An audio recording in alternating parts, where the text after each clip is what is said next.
Muy buenas tardes, bienvenidos a tu programa Café Psicoanalítico.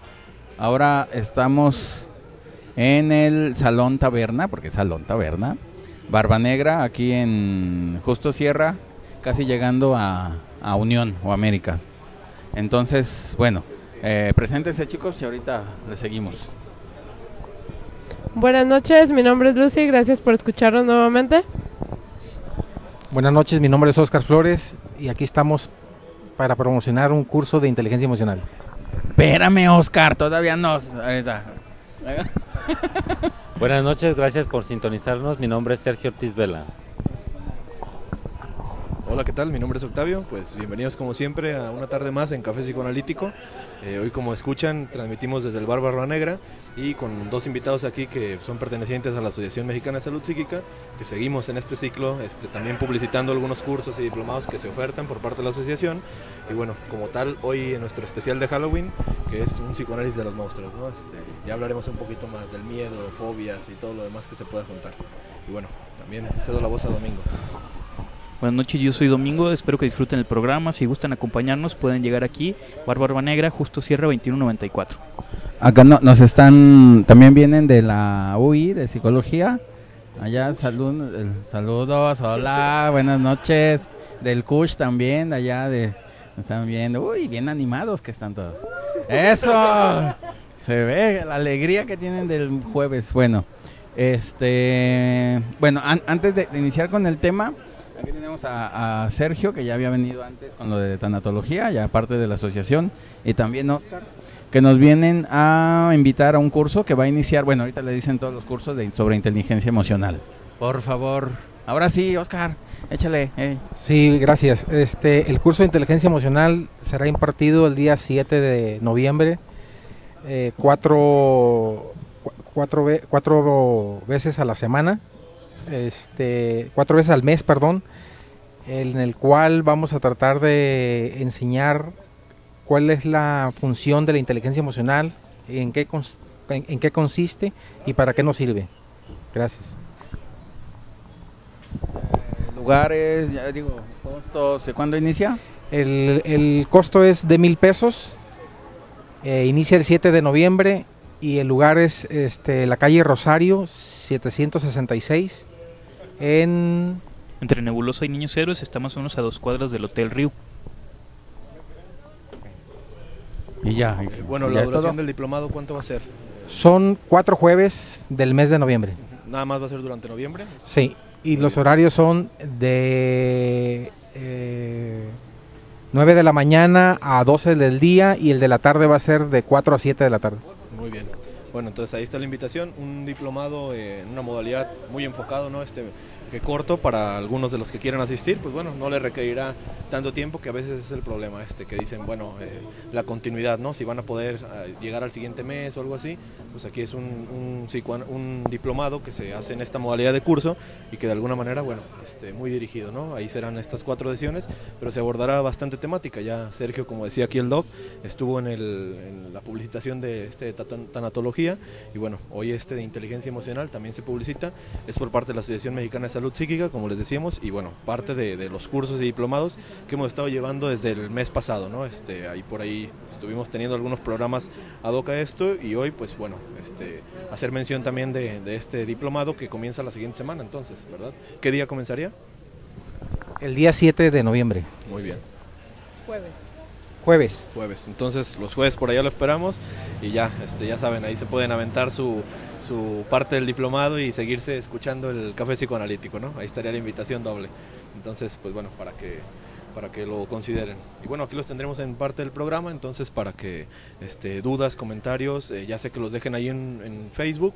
Ya saben, en Facebook aparecemos como Café Psicoanalítico Radio, www.facebook.com/Café Psicoanalítico Radio. Y bueno, hoy que no tenemos aquí a la mano el chat, precisamente para leer comentarios, dudas y saludos, ¿sí lo tenemos? Ah, muy bien. Entonces, ahorita lo estaremos checando por ahí. Nos pueden dejar tanto en los comentarios ahí en el chat o también nos pueden dejar en la página de Facebook, ¿no? Del Café Psicoanalítico. Por ahí no sé si en estos días subamos el cartel, y bueno, para que también ahí chequen los links y como tal, números donde se puedan comunicar o como tal. Gracias, el 33 117 89 529 es un celular. Otra vez, por favor. 33 117 89 529. Muy bien. A nombre de Óscar Flores. Entonces ahí con Óscar precisamente pueden pedir algunos informes y bueno, saber, ¿verdad?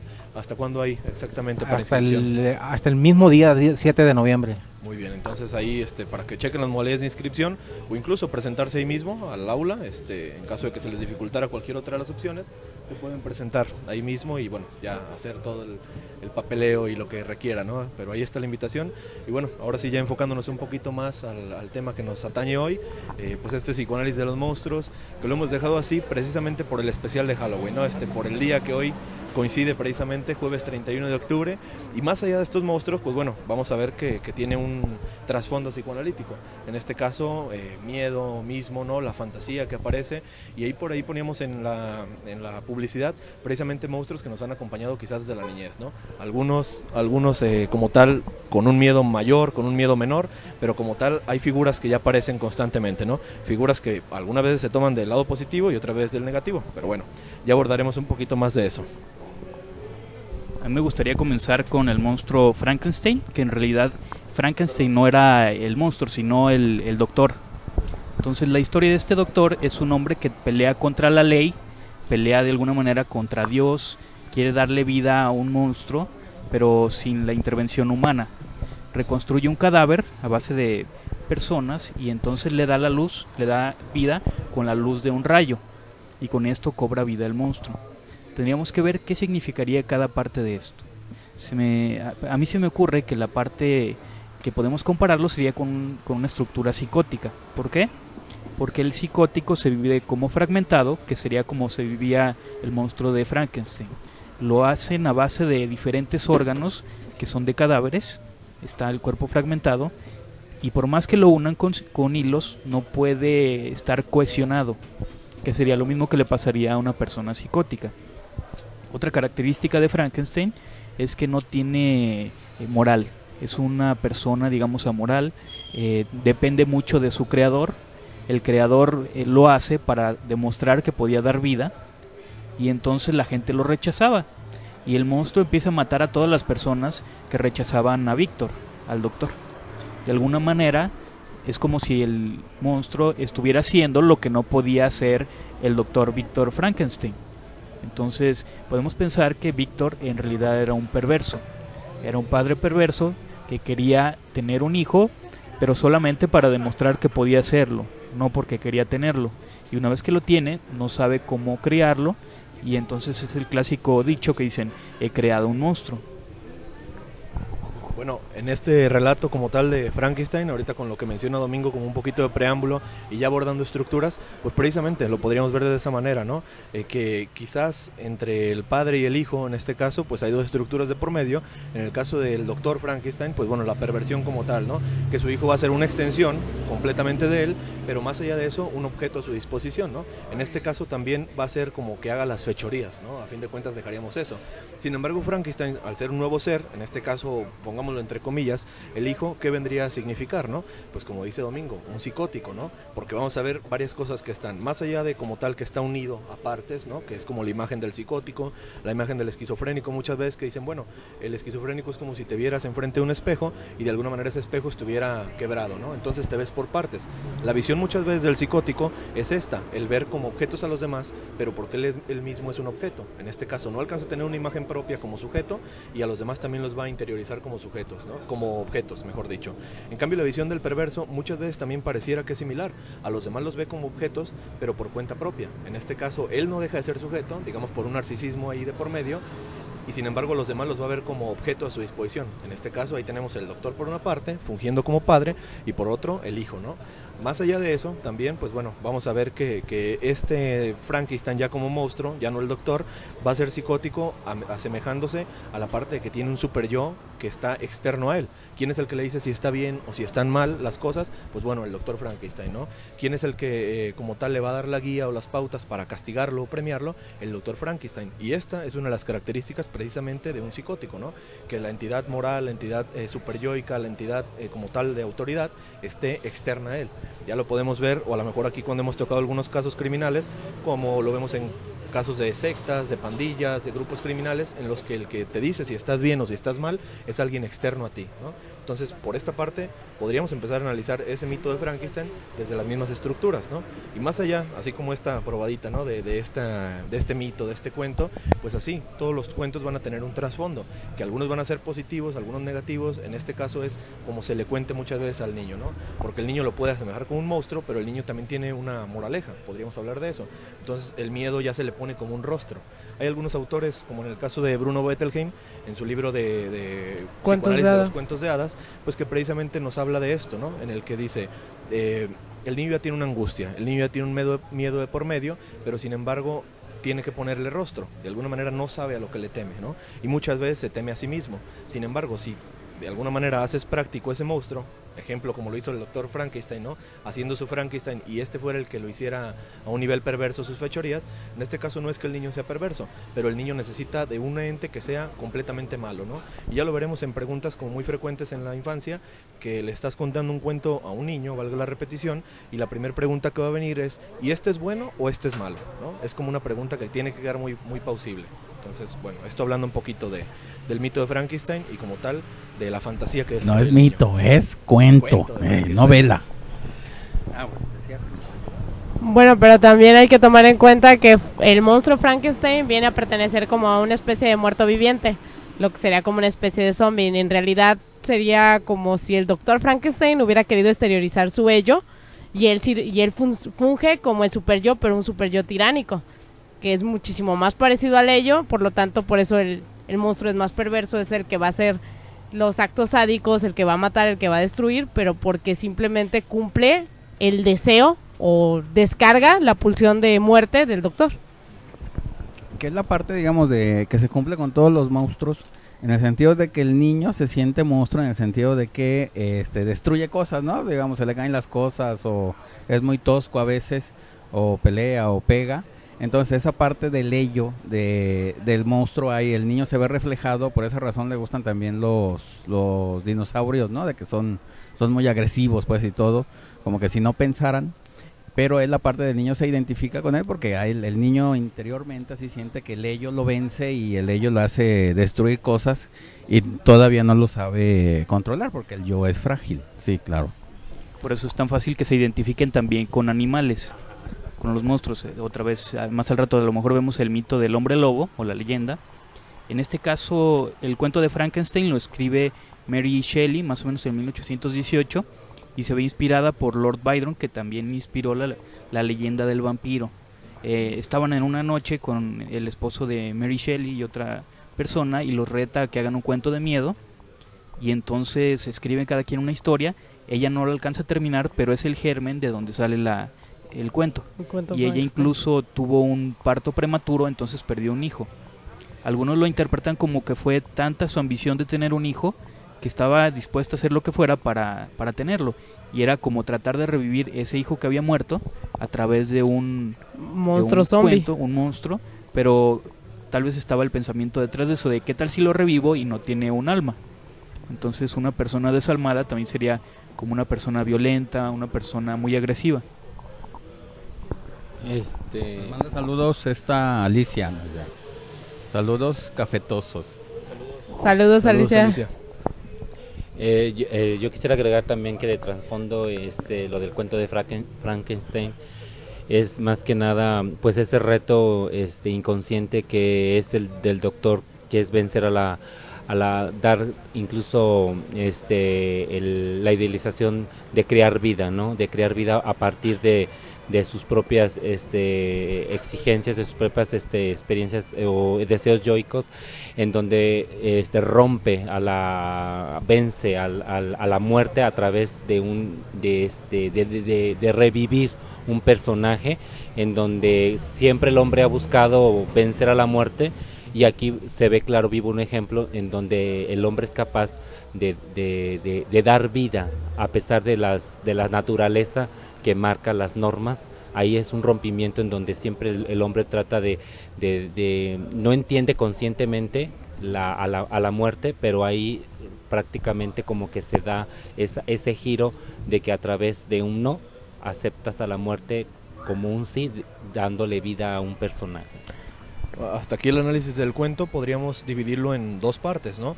Así como cuando lo hicimos en los pintores, ¿no? Por allá a principios de este año o a finales del pasado, que precisamente analizamos por una parte la obra, pero también la vida del pintor, ¿no? En este caso queda de por medio las dos cosas, ¿no? Las estructuras que podemos encontrar dentro del cuento, ¿no? Ya hablamos del doctor, ya hablamos de Frankenstein sí mismo, pero también de como tal la autora, ¿no? En este caso, que bueno, ahí vemos que precisamente su deseo de tener un hijo, como lo mencionaba Domingo, pareciera que por una parte está el deseo a un nivel como positivo, pero por otro lado también la martiriza, ¿no? Porque a fin de cuentas, ¿cuál es el hijo que va a crear en su obra? Frankenstein. Y a fin de cuentas va a ser un monstruo, y el mismo doctor dentro de la obra, o la misma autora como lo refleja, es diciendo así ¿y qué tal que no fuera lo mejor tener un hijo, ¿no? Entonces quizás el doctor Frankenstein tenía algunas de las características de esta misma autora, que quizás podría ser un rasgo medio perverso, ¿no? El perverso, una de las pautas ahí que dejamos es que puede ser padre, obviamente, pero sin embargo no decide serlo. Es como una de las pautas plausibles, ¿no? El psicótico, a diferencia, puede ser padre, esto lo hablamos a nivel biológico, pero sin embargo no puede serlo a un nivel, digamos, de la psique, ¿no?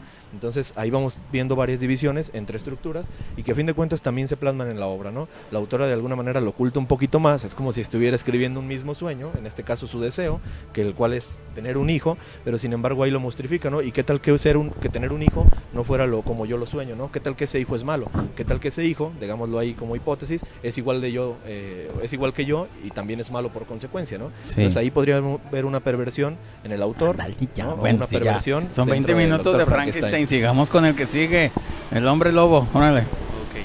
Bueno, ya terminamos ahí esa parte, nada más quiero cerrar con una cosa. De hecho, el cuarto capítulo de Frankenstein sí se basa en un sueño que tiene ella. Pero bueno, ok, cerramos ahí. Vamos a comenzar entonces con el hombre lobo. Es otro de los más populares también. Hay en muchas culturas diferentes aspectos del hombre lobo, pero ¿qué caracteriza al hombre lobo? Es un animal, o un hombre que se convierte en animal. Se va a convertir siempre bajo la luna llena. Poco a poco se fue integrando este mito. Es una persona, digamos, muy violenta, una persona muy voraz, una persona que muerde, alguien que pierde el control de su propia persona, de su propio control. Impulsivo. Es muy impulsivo. Otra característica que se me ocurría, la luna llena podría representar lo femenino, y si es muy voraz, entonces sería como la voracidad de un recuerdo hacia la madre. También hay alusiones de que la luna está hecha de queso y eso no dejaría de ser leche. Entonces como si quisiera retornar al pecho materno, pero hasta el punto de llegar a destruirlo. Una fijación oral sádica, más o menos, sí, ¿no? Una fijación sádica oral, y que se podría parecer a una estructura limítrofe o fronteriza. Border. Que bueno, ahorita que hablábamos de eso de estructuras, que bueno, desde ahí yo a veces tomo la pauta, ¿no? También se puede hablar en este caso de las etapas, ¿no? Del desarrollo psicosexual, como veíamos ya la etapa oral y una fijación ahí sádica. Si hablamos de la estructura, sin embargo, la estructura limítrofe, borderline o bueno, cualquiera que se le llame, ya lo habíamos explicado en algunos programas previos, precisamente abordamos esta estructura y vemos que aquí coincide con el mito en que es cíclico, ¿no? Obviamente van varias fases de la luna y depende de esto el comportamiento también del hombre lobo, ¿no? Entre comillas. Entonces, igual que el borderline, es cíclico esto, de que tiene temperamentos en los que pareciera. En el mundo real, como siempre nos lo ponen, el hombre lobo es una persona quizás centrada, quizás muy calmada, quizás muy pasiva, pero sin embargo llega al ciclo en el que llega hasta el otro extremo. Y esto, los extremos, si mal no recuerdan, cuando explicamos los borderline, es precisamente una de las características, ¿no? Que el borderline va de un extremo a otro, muy parecido muchas veces a lo que ya mundanamente también se le llama bipolaridad, pero en este caso un extremo bastante plausible, ¿no? Que dicen, bueno, el hombre hombre lobo sin transformación es muy calmado, pero el hombre lobo con transformación es completamente agresivo e incluso va contra las personas que quiere. Entonces es una de las características también abordando la estructura limítrofe, ¿no? Ahí abordando un poquito más al hombre lobo, ¿no? Como mito, cuento o leyenda.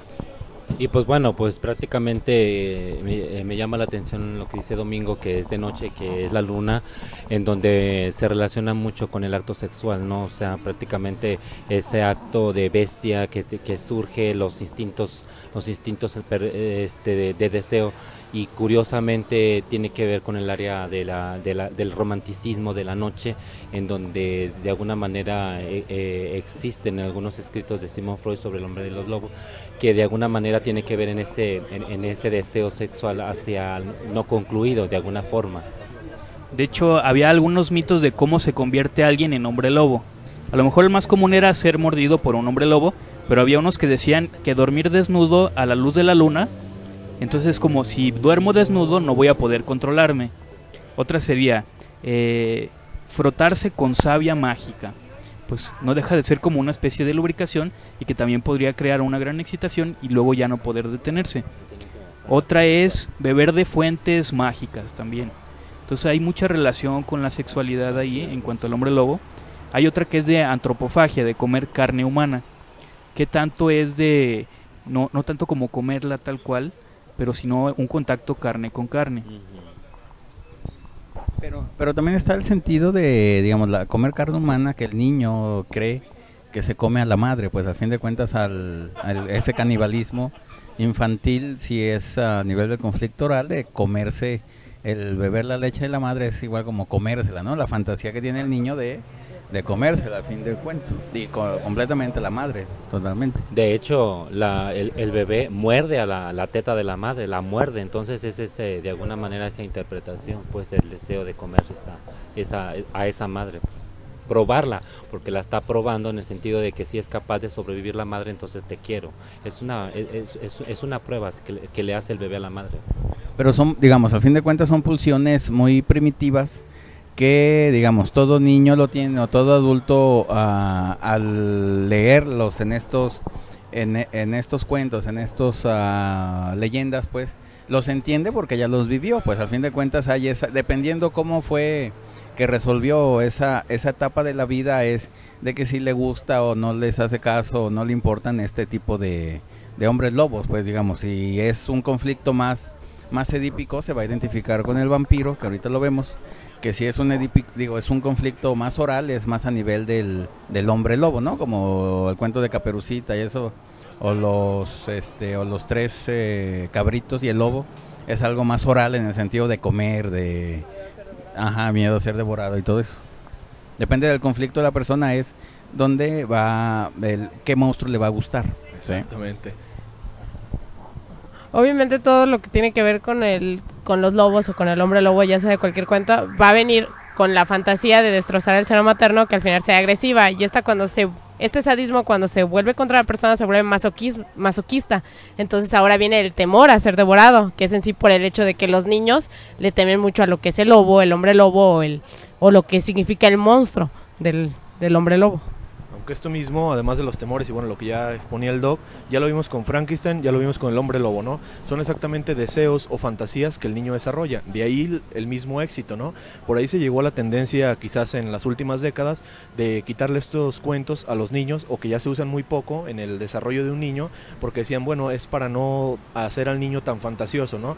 Para que tenga de alguna manera un concepto de la realidad más establecido y demás. Sin embargo, hemos visto que no está funcionando exactamente de ese punto, ¿no? Sí. Las fantasías ahora, como tal lo decíamos, no tienen un monstruo, no tienen un sujeto donde evocar todo esto, ¿no?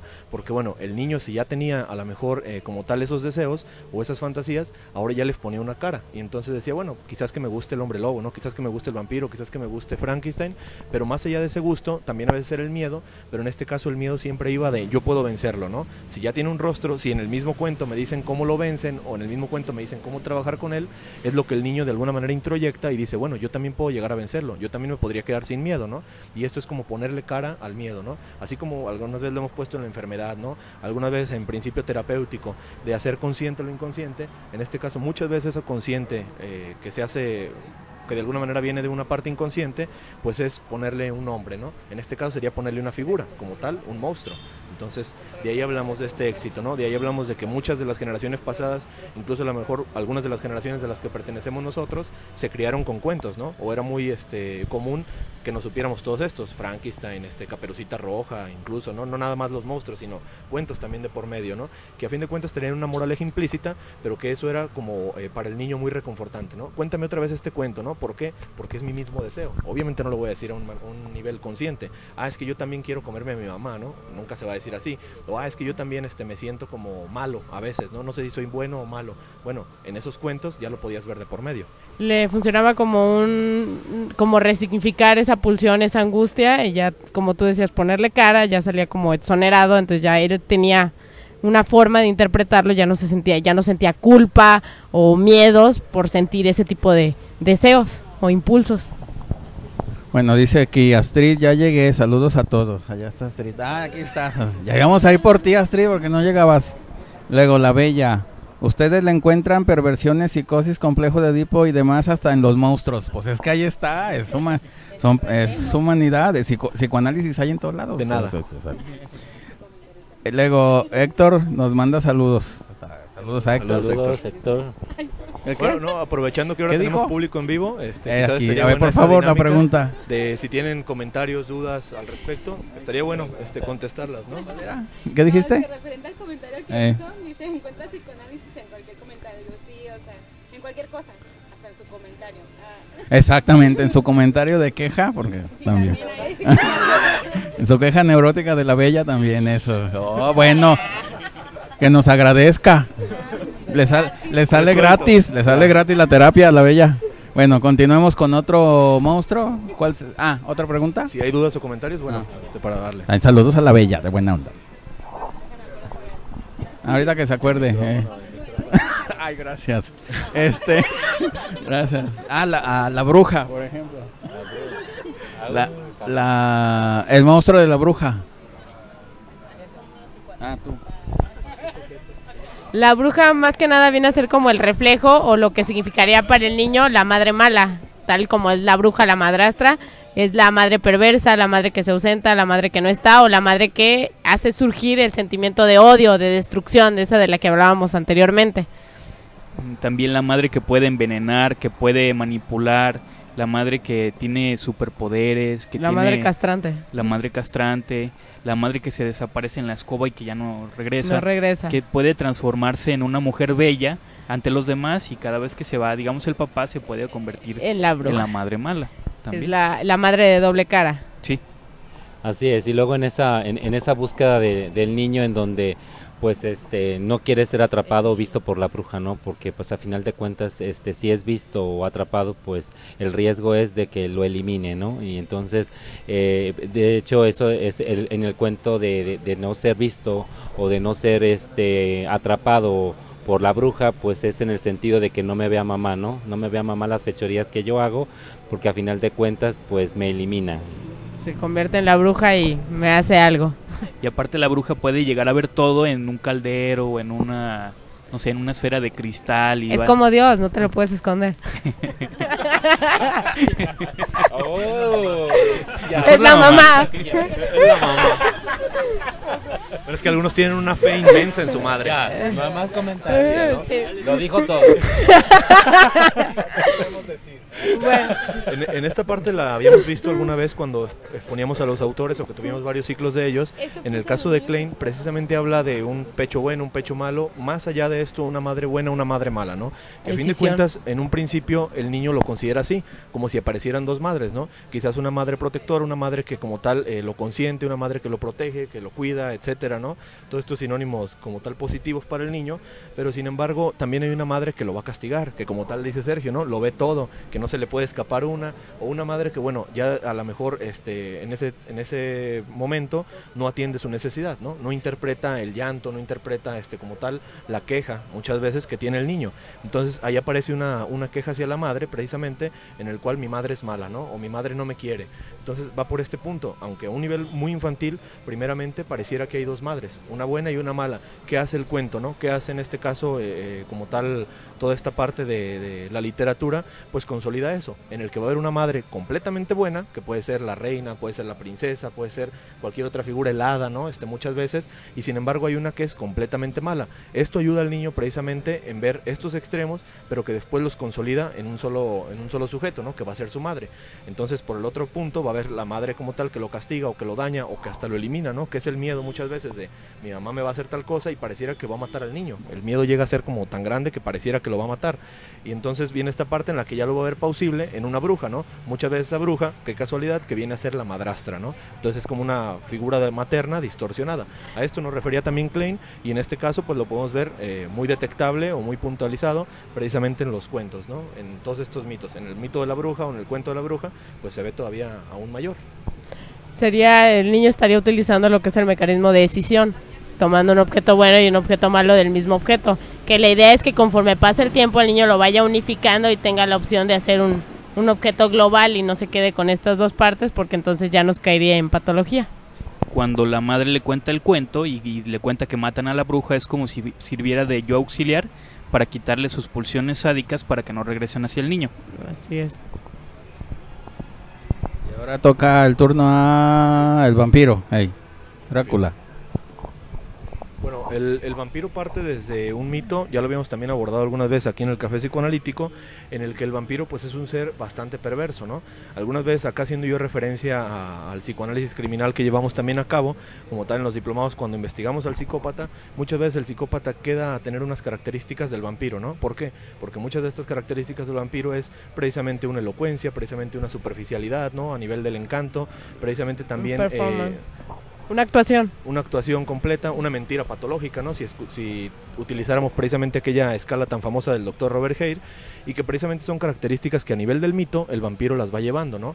Que precisamente es o perverso o psicópata, ¿no? Surge de ahí, que de alguna manera también no está preparado para ser padre, ¿no? Una de las características que habíamos dado a inicios del programa. ¿Por qué? Porque sí, tiene muchas amantes, tiene mucha como vida supuestamente sexual, porque nunca llega al acto, casualmente, siempre es como un acto sexualizado muy a nivel de significantes, ¿no? En este caso la mordida, que incluso hay sangrado, y bueno, busca esta parte como virginal, pero este vampiro, más allá de eso, pues bueno, tiene otros significantes que podemos ir desarrollando, ¿no? Ya alguna vez lo hacíamos con esto, pero las características del vampiro, ya se ponga el Conde Drácula, ¿no? O cualquier otro cuento que cada vez se va haciendo más popular, pues es esta parte en la que también muchas veces aparece ese triángulo amoroso, ¿no? En este caso por la prohibición que hay de por medio. Esta prohibición precisamente nos aduce al perverso, ¿no? Que este perverso va a romper esa prohibición. Una de las características del perverso, ¿cuál es? Pues ir en contra de la ley o suplantar la ley.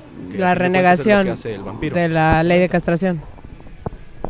Digamos que aquí va a renegar contra la idea de ir con los vivos, siendo él un muerto, pero también sus vínculos van a ser muy fríos, van a ser distantes, va a tratar más bien de manipularlos, no se puede ver reflejado en el espejo, entonces quiere decir que no puede reconocerse a sí mismo, o también que se oculta de los demás, y solamente aparece en la noche, eso es importante. Se supone en el mito que la luz del día lo destruiría, entonces ¿qué lo destruiría? La verdad, el revelar que está haciendo un acto perverso. El perverso, al verse descubierto, se va a destruir. ¿Algo más del vampiro? Bueno, el vampiro, al igual que otros monstruos, cumple estas funciones precisamente de, bueno, todos estos deseos, ¿no? Aquí a lo mejor veríamos el deseo del sujeto o del niño, porque va a ser más difícil quizás que se le cuente un cuento de vampiros a un niño, pero sin embargo sí los acompaña en una vida ya más desarrollada, ¿no? Quizás en la juventud es muy categórico que descubran una novela, ¿no? De vampiros. Las últimas generaciones pues ya tuvieron como su sobredosis de vampiros, ¿no? Aunque un poquito distorsionado, pero a fin de cuentas también lo tuvieron, ¿no? Y en este caso es también como esa fuerza pulsional que de alguna manera está encaminada y que muchas veces va hacia prohibiciones, ¿no? Entonces quizás aquí se sale un poquito del cuento que se le va a contar a un niño, valga la repetición, pero sí el cuento que se le contaría precisamente a un adolescente, ¿no? Alguien que está tendiente a romper la ley, ¿no? Entonces ahí es donde pega el éxito del vampiro, precisamente por eso, porque el vampiro está rompiendo múltiples leyes, ¿no? Y que el vampiro, digamos, sus conflictos son a nivel edípico, digamos, por esa razón es más a nivel del adolescente o de los jóvenes que les gusta, ¿no? Porque hay algo amoroso, hay algo sexual que contiene el mito del vampiro, pues al fin de cuentas. Y entonces, Claro. pues en esta deseo de pulsión de muerte, pues se relaciona mucho con en donde no hay vida, de ese vampiro no tiene vida, pero a través de la sangre, que la sangre es vida, se alimenta de vida, o sea, tiene mucha esa relación porque es un deseo que no se llena, ¿sí? En donde pues prácticamente el yo siempre está de alguna manera saciando y vive a través de los demás, entonces es un personaje que prácticamente se puede identificar en el niño, en que no se puede sentir de alguna manera pues pleno o vivo, sobre todo el adolescente, y esa parte de querer romper, ¿no? Romper estas reglas de muerte, otra vez pulsión de muerte, en donde a través de la sangre, a través de esa sanguinaria, del elemento fundamental que nos da vida, pues se rescata y es un personaje vacío que no termina de llenarse, por eso es más identificado, yo lo identificaría más con los deseos del yo, sí, prácticamente. ¿Con el deseo de qué? Deseos del yo. Sí, también, claro. Bueno, otro vampiro, dime. Ahí estás. Ahí. Bueno, mencionan que tiene mucho, el adolescente se identifica con este personaje, pero ¿qué pasa ahora que en estas generaciones que son niños de incluso 8 o 9 años y ya están viendo las películas estas que han tenido mucho auge de vampiros y se sienten muy identificados también? ¿Qué pasa ahí? No, pero digamos, al fin de cuentas, si el vampiro tiene esas connotaciones sexuales, estamos hablando de conflictos edípicos. Entonces, el Edipo inicia desde los 3 años a los 5 años, 6 años. Entonces, aunque no sea toda ese deseo de sexual así implícito como lo entendemos los adultos, el niño lo vive igual, digamos, ese querer quedarse o casarse con la madre y desaparecer al padre, a fin de cuentas el deseo de matarlos o el de acostarse con, no lo vive como nosotros lo entendemos, pero sí tiene como esos deseos, ¿no? de amar y de matar, y empieza desde los 3 años con el Edipo, y por eso hay ese gusto, esa identificación con estos seres que lo hacen en lo real, pero cumplen la fantasía, digamos, del niño o del adulto, del adolescente. A fin de cuentas, así como se le exponía a un niño quizá los mismos cuentos, como decíamos, escoge un favorito a fin de cuentas, ¿no? Quizás el del vampiro no va a ser su favorito, para empezar, ¿verdad? Quizás a lo mejor, como dices, la identificación que pueda tener, pues no va a ser la misma a la que va a tener un joven o un adolescente, ¿no? En este caso cada quien le va a sacar un provecho, depende del inconsciente de la persona, depende de la etapa en la que esté, precisamente hacia ese cuento, ¿no? Entonces, ahí quizás, pues bueno, el niño lo va a tomar más como ese superhéroe, ¿no? Ese superhéroe como tal un poquito invertido. La tendencia también del antihéroe que tenemos también tan popular en los últimos años, pues ya son precisamente superhéroes que tienen su defecto, ¿no? En este caso el vampiro lo llega a tomar así. Quizás el niño lo tome más como este ejemplo, ¿no? De que pues es superpoderoso, puede hacer todas estas cosas, ¿no? Es inmortal y demás, y quizás el adolescente sí tenga un inconsciente implícito en el que, bueno, están todas estas prohibiciones. Entonces, la respuesta también, sumándole a la del Doc, pues sería que así como se le ofrecen a un niño los múltiples cuentos, no es que le vayamos a prohibir de, no, tú no vas a leer los de Caperucita Roja porque, bueno, viene esta parte de como tal, a lo mejor hasta incestuosa, ¿no? Tú no vas a leer estos porque viene esta parte del monstruo, como tal psicótico, ¿no? En Frankenstein. No, se le ofrecen todos y el niño simplemente es el que elige, ¿no? El cuento, por un favorito o simplemente por una identificación inconsciente que tenga. Yo quisiera agregar que, pues bueno, si en esas edades, pues prácticamente entre más corta es la edad, el estado emocional de los niños es muy corto, entonces constantemente hay que estarlo llenando. Entonces este personaje al que se identifican como el vampiro es precisamente esa necesidad de constantemente estar con vida. Entonces muchas veces al niño no se le acredita, no se le alimenta de amor, y precisamente es ese vacío que constantemente tiene que llenar.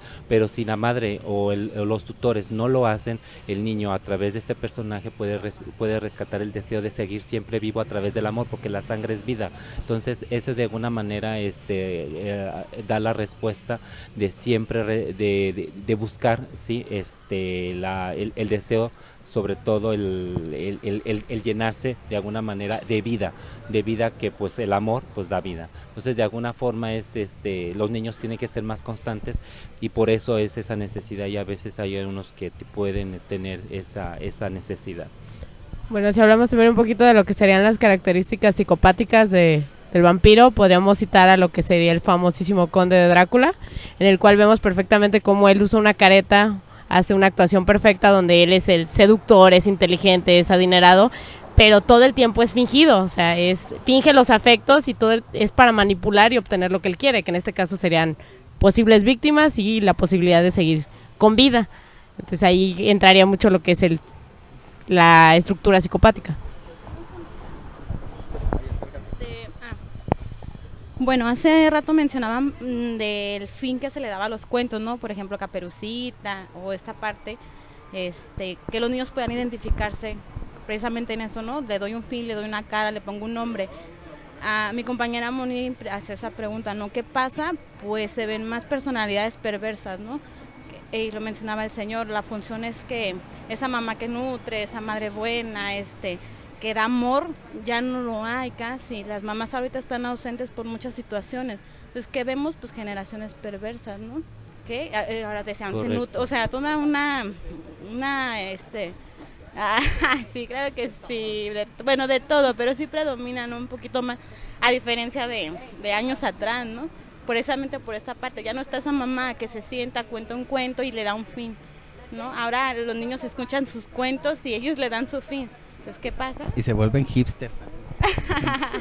No, bueno, nada más. No se vuelven. No, bueno, nada más era como eso, ¿no? Muy bien, Yo diría que que son mamás funcionales.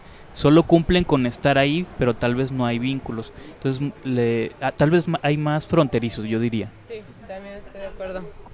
Porque no se cumple la función de un vínculo o de ser el continente del bebé. Una estructura como tal que se establezca a un nivel social perversa, no. Quizás se sigue habiendo la multiplicidad de estructuras, sin embargo podrían estar perversionadas, ¿no? Aunque sería dar una generalidad a una gran escala. Quizás yo tomaría esta parte en la que Domingo habla del vínculo, ¿no? Precisamente algunos autores nos citan este vínculo como que hay vínculos primarios y secundarios. Si el niño no alcanza a establecer un vínculo primario, el modelo más clásico que se nos viene es madre-hijo, ¿no? O padre-hijo. Esas figuras paternas. Sin embargo, también en nuestra nación, ¿no? En nuestra cultura, muchas veces esos vínculos son puestos con otras personas. Ese apego es que con el abuelo, que con los tíos, que con el hermano mayor. Aquí yo así lo expongo muchas veces del lado de la teoría del vínculo, en que no hay problema con quien lo sea, ¿no? El problema muchas veces, por decir, si yo soy el padre, pues no voy a querer que mi hijo le tenga más cariño a lo mejor al abuelo que a mí como padre, ¿no? Pero sin embargo, hay que dejar de lado como esa posición de yo ser el protagonista. A fin de cuentas, el protagonista es el niño. Mientras el niño lleve esa subsistencia en la que establezca un vínculo primario, no hay problema con quién. La consecuencia ahí puede ser que si no encuentra un vínculo primario, se va a llenar de muchos vínculos secundarios. Un vínculo secundario puede ser el mismo cuento, ¿no? Si es que existe, como decíamos, o pueden ser otro tipo de fantasías, o puede ser una sociabilidad como muy superficial con muchas personas para tratar de sostenerse. A fin de cuentas, al principio el niño busca esta protección, busca esta confianza por su vulnerabilidad. Que también, digamos, los cuentos de hadas fungen para enriquecer el psiquismo del niño, de todo niño. Entre más rico sea el psiquismo, los objetos que tiene el niño, que al fin de cuentas es enriquecer también su lenguaje, él se va a poder expresar mejor de lo que siente, de lo que desea, y va a crecer mejor, ¿sí? Digamos, ese también es la otra función de los cuentos de hadas, de enriquecer el psiquismo de los niños, ¿no? Al no haber nada que se llene, digamos, de nombres o de objetos o de cosas que él puede identificar, que no diga que le tiene miedo a la nada, sino le tiene miedo al hombre lobo, por decirlo así, y ya es algo muy específico y se puede nombrar. Pasa de lo que dice Bion, del terror sin nombre, al terror con nombre, ya se vuelve miedo, ya es algo más específico y nombrable, y ya la angustia disminuye, ¿sí? De hecho, en el caso del hombre de los lobos sucede así. Encontró una imagen de un lobo en un cuento y a través de ahí se forma la fobia que en realidad lo separaba del padre. Ahí había un conflicto con el padre y era lo que le hace que aparezca la fobia con el hombre lobo. Pero si no hubiera ese vínculo, si no estuviera el hombre lobo, tal vez la persona ni siquiera podría salir de su casa, porque no sabe en realidad a qué le va a tener miedo. Hay que buscar algo a qué tenerle miedo, y ya que le ponemos nombre, es más fácil controlarlo o alejarnos de él. Te sirve para resignificar el deseo, ya no, o sea, no solo tener pulsiones y instintos y sensaciones, sino saber a dónde canalizarlas, a qué se refiere para también poder trabajarlas. Bien, nos manda saludos Guadalupe de Jalapa, díganle saludos. Saludos. Hola, güey. Ahí está Guadalupe, saludos. Y abrazos ahí. Bueno, continuando con el otro monstruo, el mejor de todos, que es el monstruo de la Laguna Verde, es el mejor de todos. Ese sí da miedo. No, nadie le gustó. Bueno. ¿No era la Laguna Negra? El de la Laguna Verde, o Negra. Bueno. Que al fin, bueno, digamos, no es tan atractivo ya porque ya pasó de moda, pero en los 50 era lo máximo. O sea, para que vean películas de blanco y negro, eso, ¿no? Pero bueno, al fin de cuentas es el...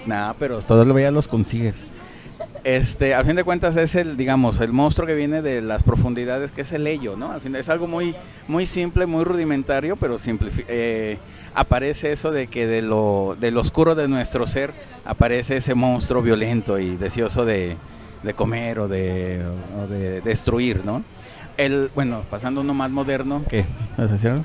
Son, digamos, todos estos disfraces de asesinos de películas, de Freddy Krueger, de Jason y todo, también tiene una explicación que es, digamos, la pulsión de muerte como tal, hacerla viable, ¿no?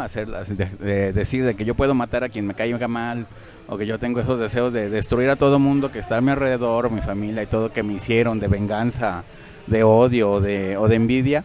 Esos deseos se cumplen, digamos, viendo esas películas o disfrazándose de tal, ¿no? La pulsión de muerte como tal, ¿no? De hecho, todas estas películas, incluyendo la del monstruo de la Laguna Verde o Negra, también puede ser una representación del retorno de lo reprimido. ¿Qué tal si de repente sale en la noche? ¿Qué tal si aparece en los sueños y no lo puedo controlar? Aunque también creo que es como que la persona quisiera sacarlo, quiere vengarse de alguna manera y solo mediante la película, como dice el Doc, lo va a poder vivir. Es mejor verlo en una película o soñarlo que ir a hacerlo a la calle, ¿no? Entraría a lo que Freud denominó como el sentimiento de lo ominoso, ¿no? Que es esa sensación de lo que es familiar pero que de repente se vuelve desconocido, o esos surgimientos del inconsciente. Nos ponían ejemplos clásicos como sería cuando, o sea, tú conoces toda tu casa, pero cuando está oscuro te tienes miedo a lo que se presente porque no ves, porque ya no reconoces, y es ese miedo a lo conocido que se vuelve desconocido. Muchas veces esto ominoso o esto oscuro o siniestro, pues es el deseo mismo, ¿no? Así es. Como surgen las pesadillas, que a fin de cuentas son deseos monstrificados o deseos que se envuelven en muchos significantes, ¿no? Cuando un sueño es muy confuso, ¿no? Que dices, tuve un sueño extrañísimo, pues precisamente es un deseo que está con muchos bloqueos, ¿no? Con muchas murallas. Latente. En este caso, qué curioso, bueno, más allá del cuento o el mito que arroja el maestro, ¿no? De este monstruo del lago, pues bueno. Fíjate todo lo que sacamos de ese monstruo. Gracias a ese, ¿no? Qué curioso que he escogido ese, Doc. Ajá, buen aporte. Pero, bueno, la parte es que todos los monstruos precisamente surgen de esta parte oscura, de esta parte siniestra, ¿no? Que si no vive en una cueva, que si no vive en un castillo oscuro, que en una casa abandonada, que en una parte que a fin de cuentas el disfraz mismo, ¿no? El disfraz que se escoge muchas veces de estos monstruos tiene que ser oscuro, ¿no? ¿Por qué? A un nivel quizás interpretativo es porque el deseo muchas veces es oscuro, ¿no? Esta parte que yo les exponía en la parte del niño pregunta mucho, ¿no? ¿Y tal personaje es bueno o es malo, ¿no? O te pregunta, ¿pero era bueno o era malo? O sea, no le interesa como tal lo demás, simplemente saber qué es bueno o saber qué es malo, le da igual la respuesta. Pues a fin de cuentas es para interpretarse de yo también como soy, ¿no? Bueno o malo. Ya cuando se va consolidando, así como en la parte de la madre, se sabe que la madre es buena y mala, ¿no? Que puede tener las dos actitudes. Se sabe así que él mismo también es bueno y malo, y se sabe que sus deseos muchas veces pueden ser un tanto siniestros, ¿no? Pero a fin de cuentas él los detecta como fantasías, porque muchos de los cuentos, ¿no? Aquí Bettelheim nos lo señala así, siempre comienzan como en otros tiempos, o érase alguna vez en un país lejano, o érase en otro tiempo en el que todavía se creía en las hadas, ¿no? Siempre te dejan como esta parte de no es realidad. Así no es la vida, ¿no? Entonces, con esta frase, con esta parte introductoria del cuento, que aunque sea muy breve, te dejan la enseñanza de que esto no es igual a la realidad, ¿no? Como si quisieran alejarlo del yo, ¿no? Pues sí, alejando el yo, pero también para que el niño lo constituya como de que esa no va a ser tu vida, ¿no? Eso no te va a pasar. No te va a pasar, es para que lo trabajes como fantasía, que quizás si le tienes miedo, incluso sea esa tu respuesta al miedo, de decir, bueno, a fin de cuentas no es real, no me va a pasar, ¿no? Y muchos niños así se empiezan a decir, es que no es real, no es real, no es real, ¿no? Para quitar su miedo y porque ya lo tienen basado en el cuento, ¿no? Entonces es uno de los beneficios, digamos, no secundarios, sino también primarios del mismo cuento, que a fin de cuentas, en contra de esta tendencia que por muchos años alejó al cuento de los niños para no hacerlos fantasiosos o no, para no hacerlos poco centrados, pues aquí veremos que el cuento tiene múltiples aplicaciones y que el cuento al revés, ¿no? Podría o debería retomarse, ¿no? En caso de las infancias de las nuevas generaciones, precisamente para darle una cara al mismo deseo siniestro u oscuro. Y cuando se visten de piratas, ¿qué quiere decir? Está en el bar Barba Negra. Bueno, con razón. Yo tenía una hipótesis de que tal vez los disfraces es como una oportunidad de demostrar el verdadero self, pero enmascarado en ese mismo tiempo. Es como los actos fallidos, ¿no? Algo parecido. Van a tratar en ese momento es un deseo inconsciente que se vuelve un poquito consciente y entonces nadie va a sospechar que si traigo un disfraz de tal cosa, en realidad quisiera hacer algo parecido. Es tu oportunidad de mostrar lo que eres con el permiso de la sociedad, sin sentirte agredido o sin que agradas a nadie. Sí. Alguna vez también llegamos a comentar que en las épocas de Pascua o de Semana Santa hay como una época donde la gente puede hacer lo que quiera y no tendría como pena o no tendría pecado, por decirlo así. Entonces es también la oportunidad de portarse como un monstruo. De sacar al ello que llevas dentro. Y pues bueno, pues hoy en estos días, pues permitir, sobre todo a las edades cortas, permitirles que prácticamente vivan su personaje, para que le den resignificado a lo que no pueden comprender, lo que sienten. Y eso es importante porque de alguna manera hacen que tengan sean sanos más que nada sobre encontrar explicación a sus deseos, porque a veces el niño no puede encontrar de redefinir o conceptualizar qué es lo que está sintiendo en relación a la madre, al padre, etcétera. Y a través de estos personajes el niño puede rescatarse y tener un psiquismo más sano, ¿no? Por ahí menciona un personaje ficticio pero perverso, que dice, bueno, a fin de cuentas hoy 31 de octubre en Halloween, todos estamos conscientes de que usamos máscaras, ¿no? Entonces más allá de las ¿Serio? máscaras de hipocresía y demás, que él así lo menciona, pues en este caso todos podemos ser monstruos, ¿no? Y así como Domingo lo dejaba en la parte de Semana Santa o de Pascua, viene esta parte en la que todos pueden animarse a tener un comportamiento diferente, ¿no? Es más fácil estar disfrazado y llevar acciones que no haces a menudo. Que ahorita que dices de los monstruos, digamos, y entonces ¿qué había antes de los monstruos? ¿Cuál era la representación? Pues era el diablo, ¿no? A fin de cuentas era el primero. A un nivel más maximizado, ¿no? Algo Toda más, la maldad estaba en el diablo, está ahí en una sola pero persona. Incluso, vas a estar endemoniado, ¿no? De seguro traes el diablo adentro. Eso era, si tenías un comportamiento malo, no eras tú, era algo ajeno, ¿no? Algo que podrías... Pues es como de alguna manera el monje loco, ¿no? Que prácticamente la religiosidad sí que reprime, la religiosidad que prohíbe, y de alguna manera el monje loco de alguna forma es representar esa parte de lo que la iglesia de alguna forma puede representar, la prohibición, ¿no? No sé si antes de finalizar, pues bueno, recordarles que inicia este nuevo diplomado para allá de la próxima semana, los jueves precisamente, inteligencia emocional, por ahí para que le repitan precisamente los números, ¿no? A dónde comunicarse y si están interesados para que se unan a los diplomados que se ofrecen por parte de la asociación, ¿no? Sí, gracias. Al teléfono 33 117 89 529. Bueno, ahí está, ya saben que en la página de Café Psicoanalítico Radio en Facebook pueden buscarnos, por ahí se suben las retransmisiones, los programas de programas pasados, los lunes y el jueves aquí hay programa en vivo. Entonces hoy transmitimos desde el bar Barba Negra, fuera de las locaciones, esto haciendo alusión al quinto aniversario de... Tercer aniversario de Conclusión. De esta... de Betty, la que viene de pirata. Otro de los programas hermanos, ¿no? De aquí, de la sección de los jueves. Que la saluden. Entonces, bueno, ahí está la página de Facebook, Café Psicoanalítico Radio. Van a poder checar también publicidad de este nuevo diplomado, así como programas retransmitidos y, bueno, la información que como semana a semana les damos para el nuevo programa, ¿no? Bueno. Por ahí viene un ciclo de cine próximo, entonces... también ya lo veremos. Pero bueno, muchas gracias a todos por su escucha y su tiempo. Gracias aquí a las invitadas de UI y del CUSH. Así que aquí nos seguimos viendo y oyendo la próxima semana.